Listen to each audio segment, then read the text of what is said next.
एक बार एक धनपति किसी सद्गुरु के पास गया और कहा कि वह अशांत है और शांति चाहता है।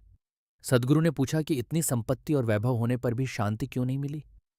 धनपति बोला कि उसने अनुभव कर लिया कि धन में शांति नहीं है। सद्गुरु ने कहा कि वह जाकर अपना सर्वस्व उन लोगों को लौटा दे जिनसे वह छीना गया था।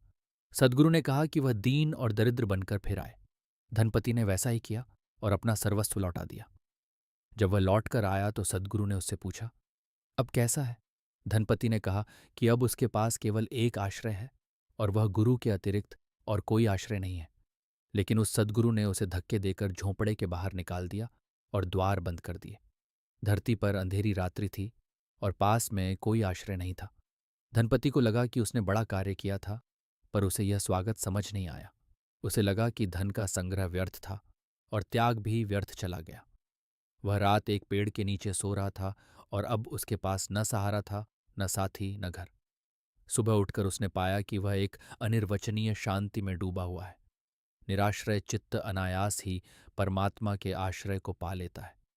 वह भागता हुआ सद्गुरु के चरणों में गिरने को गया, पर देखा कि सद्गुरु ही उसके चरणों में गिर पड़ा था। सद्गुरु ने उसे गले लगाकर कहा कि धन छोड़ना आसान है, पर त्याग छोड़ना कठिन है। सद्गुरु ने कहा कि जो त्याग का त्याग करता है वही वास्तव में धन भी छोड़ता है और वही परम गुरु को पाता है। व्यक्ति ने कहा कि वह अब न धन का मोह चाहता है न कुछ पाने की चाह, क्योंकि जो चाहिए वह पहले ही था। उसने कहा कि अब मैं नहीं है और जो है वही शांति, परमात्मा और मोक्ष है। क्या तुम्हें कुछ और भी पाना है?